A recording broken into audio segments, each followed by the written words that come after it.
What's up, Stay Paid listeners? Luke and Josh here, and we want to hear from you. Yeah, so Josh and I created this podcast really to deliver the best actionable advice to help you scale your business. So we want to make sure we're on track. We want to hear from you. We want to hear, is the content what you're looking for, or the topics that you want us to cover? Are there guests that you want us to have on?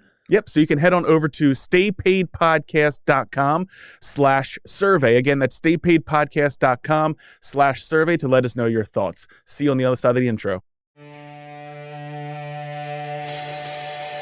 From ReminderMedia, this is Stay Paid, a sales and marketing podcast on a mission to help you close more deals and retain more business. Hosted by the VP of Marketing, Josh Stake, and ReminderMedia's president, Luke Akery. So get ready to hear the golden nuggets that will allow you to live a life of freedom tomorrow, but only if you take action today. Welcome to another Silver Dollar episode of Stay Paid, the best sales and marketing tips of your week in 15 minutes or less, or 20 or 22. Depends on how this one goes. It's a moving target. It is. It's a moving target. Today, we're going to be talking about something I don't think we've covered before. And actually, our copywriter, Gabrielle, pointed this out. She was reading an article on social selling on Inman. I was like, hey, I want to kind of learn more about that. It'd be cool if you guys can do a podcast on that. So here we are. Social selling is just one of the many sales tools that we have in our toolbox in the digital age, but does it work? Well, according to a study from That's like Bugs Bunny. According to a study from sales, this is what we get for doing warm-ups ahead of the podcast. Seriously. My lips are all tongue-tied now, lip-tied. Anyway, this study comes from Sales for Life. Here's what they say. The average ROI is $5 for every $1 invested in social selling. Those who use social selling find, on average, 45% more opportunities than those who don't. According to another study done by eMarketer, the top 3 benefits of using social selling tools were reduced amount of research time on the prospect, increased number of leads, and ultimately, and most importantly, a deeper relationship with clients. I think that's really what we're talking about when we talk about social selling, like the idea of selling so social selling isn't, your social media content. It's not what you're posting necessarily. Correct. On your social media. This is the idea of being a salesperson attempting to engage with somebody that you want to work with, but using social media as a tool to ultimately get them on a call or get a meeting with them, right? Taking that offline. Yeah, best social media platform for this probably is LinkedIn. From what we've seen now, our VP of financial services, so he does all our business development, connecting us with, like, part of what he tries to sell is he tries to find the head marketers at these firms that we're targeting. He tries to find the VPs of sales, connect with them up on social, and use social as a way to engage. Yeah. He's had a ton of success doing this. It's also great because it connects the dot, puts a face to the name before you get there. One of my pet peeves when it comes to social selling is the problem is so many people are doing it now, and they don't realize that in order to social sell, you first have to have the social part, not just the sale part. And so what happens is they fringe you on social, Instagram, LinkedIn, Facebook, and they wait in their mind eternity. 3 hours, 1 day, and then they're giving you their pitch. They're giving you their email from a social standpoint. Instead of what I try to encourage people to do is, like, if I want to get connected to somebody from a social selling standpoint, I'm going to friend them. I'm going to like their stuff. I'm going to engage with their stuff, give it a couple weeks of that, let them see my feed or my face pop up in their feed, because guess what? I'm on their notifications every other day. And then I'll go in for a non-ask and just, hey, really love your stuff. And then I'll go in for an ask. And then guess what? Think about this in the history of the messages.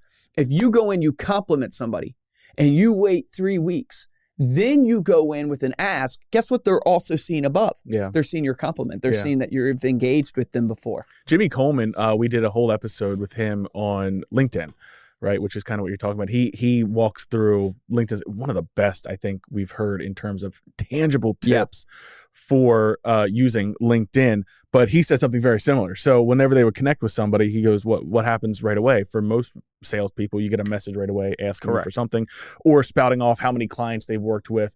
Whereas what their company does is they'll do the connection, they'll do the likes, and then they'll do the comments. So you're popping up in the notifications. Then they'll go one step further and endorse that person for a skill, which automatically brings up the ability to say thanks. now you've got your prospects actually starting a conversation with you. It's brilliant. And they'll go through and do that for 50 to 70 people a day.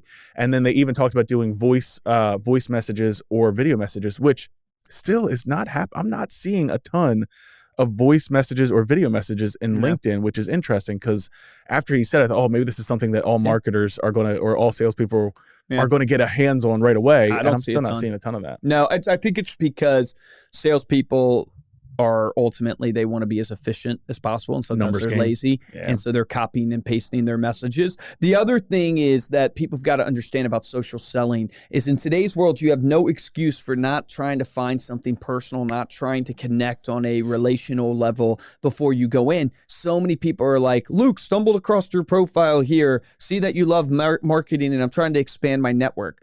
I mean, it's not very hard to go, hey, I checked out and I saw you have a great podcast. I really enjoyed this episode. Like, it's not hard, and it makes all the difference. One message I'm going to ignore, the other message I'm going to pay attention to because it's actually something personal in my world. And social selling, they're telling you, I forget who it was that we interviewed, but these people are telling you what they're doing in their lives on their social. Use that to your advantage. Look at what they post. I had the best experience with someone social selling me. And if you're listening, because you might listen to the podcast still, his name was, I think it was Cliff. He sent me a dad joke and he goes, love the dad jokes on the podcast. Here's a couple. And I'm like, oh man, those are great.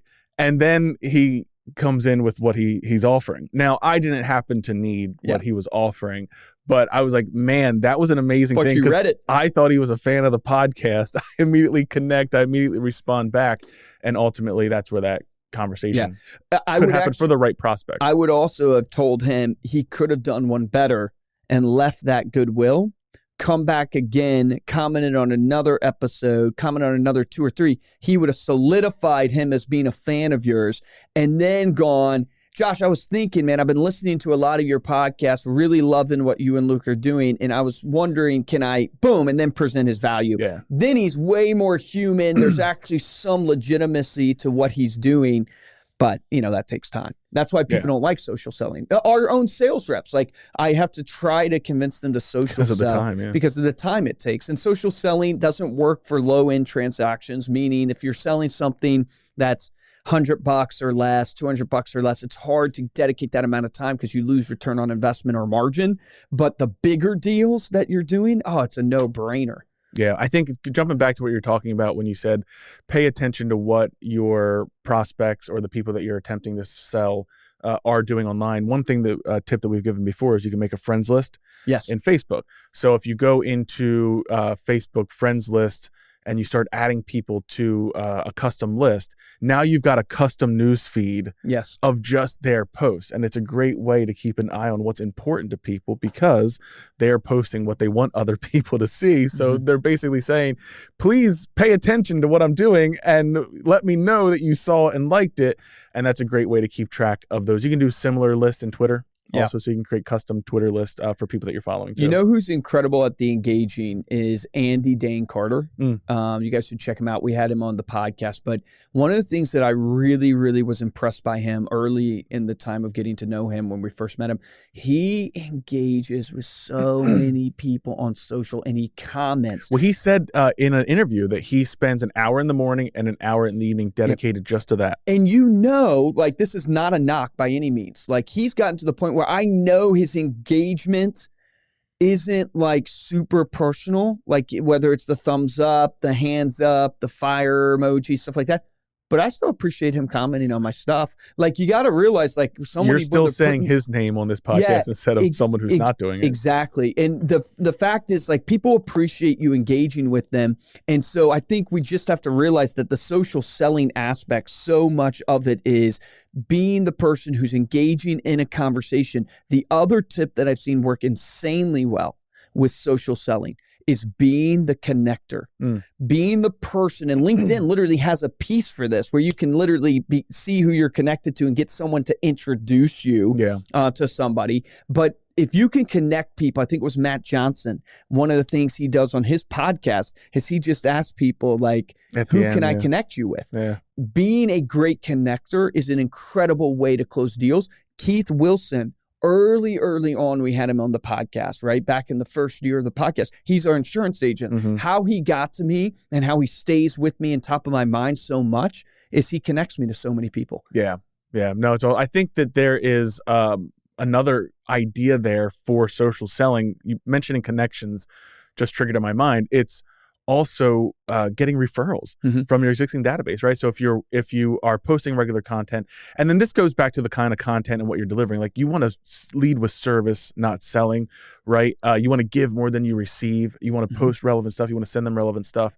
But whenever talking with your clients, the connection line, right? Is there anybody who you could introduce me to that may need my services? Thank you so much for being a client. Assuming that you put all of the groundwork into the relationship and that already exists, it's that simple reminder that, hey, I'm not asking you for business. I'm not even asking you for a quote unquote referral. This was this Barb Betts who gave this tip? But basically like saying like, is there anyone that you could connect me with or introduce me to? Because a referral does not happen until an introduction is made. That's another opportunity beyond just prospecting. Think of how easy it is to tag somebody. Right? So if you're on LinkedIn and you see someone put out some content and you go, wow, that was really valuable. Go and tag one of your friends that you think it would be valuable for. Because if you're working, like say you're working me to sell me and you watch one of my podcast clips, then you could easily go tag Josh. Josh, here's the video clip I wanted you to watch. This is awesome. Luke does a great job. I'm seeing your name complimenting me, getting someone else to watch my stuff. Now I'm so much more apt to being like, oh, well, what does this guy do for a living? Social selling. I wanted to find something that would be very tangible that people could do. And if anyone's ever heard of the Dream 100, so kind of how to, maybe you don't have the time to spend on LinkedIn, or maybe that's not what you want to focus on. If you've ever heard of the book, The Ultimate Selling Machine, it was written by Chet Holmes. And I heard about this through Russell Brunson, but talks about the Dream 100. The idea of the Dream 100 is to take 100 people that if you were able to work with and were able to do business with you, your business would skyrocket. So this isn't just clients. This could be other influencers maybe that you want to work with. This could be business partners that you want a connection with or that you want to do business with in order maybe to share lists or to get referrals from. Choosing those 100 people. And then the really cool tip here was to basically either create another Instagram account or clear your Instagram account from everybody except for those 100 people. Focus on just following those 100 people. Learn what they like, learn what they post about, learn what circles they go to, learn what clubhouse rooms they jump in, learn what email newsletters they send out, learn everything you can about them, get into their world, and then start connecting with them. Do exactly what you're saying. You're liking every post. You're commenting on every post. You've got your post alerts turned on. So every time they post something, you do something. You can set that up. And ultimately, it kind of gives you, now it takes a little bit of time to kind of build out the list. You have to think about it. Once you've got that list built now, you've got to focus on those people that you want to do business with. No, that's an incredible tip. Here's Dakota. She's on our Dream 100 list. Yes. You got to check out the video, ReminderMedia, or youtube.com/ReminderMedia. Yeah, if you're not watching the video, you're missing out. You don't get to see cute dogs. Thank you so much for listening to this episode. You can head on over to staypaidpodcast.com for the show notes and the video of this week's episode. To support the show, we would love it if you take a minute to subscribe on Apple Podcasts, leave a review along with a 5-star rating just to let us know how we're doing. And the best way is to tell a friend about the podcast, right? Maybe you're doing a little social selling and you want to say, hey, I got this great podcast that I want to recommend. Maybe you want them to see such a cute dog on the show. She's so happy. Her tail's wagging. I know. I don't know if you guys can hear that banging up against my shoe. So I know this is timely. I know a lot of people we're talking about getting vaccinated before the show. I know. Oh yes, I know a lot of people are getting vaccinated right now, and I would never make a joke about getting vaccinated or not getting vaccinated, but I'll give it a shot. Don't give it a shot. Waiting to see if Ariel. Oh man. Okay. I do get it. Sometimes they're just not as funny as like warranting a ouch. All right. If you want to get a hold of me or Luke, you can email us at podcast@remindermedia.com. And of course, you can follow us on social media. Yes. We are at Stay Paid. You can try to social sell us. You can social sell us all you want. At Stay Paid Podcast on Facebook and Instagram. And if you do a real good job of social selling us, hey, maybe we'll use you as an example in a future episode. Yes. For this episode of Stay Paid, I'm Joshua Stike. Guys, and I'm Luke Akery, and your action item is if you're not adding social selling to your arsenal of sales tools, you should. And a real easy thing for all of you to take advantage of is do that Dream 100. And if you can't do 100, just do top 10. Who are the top 10 people that you really think would make a difference in your business, in your life?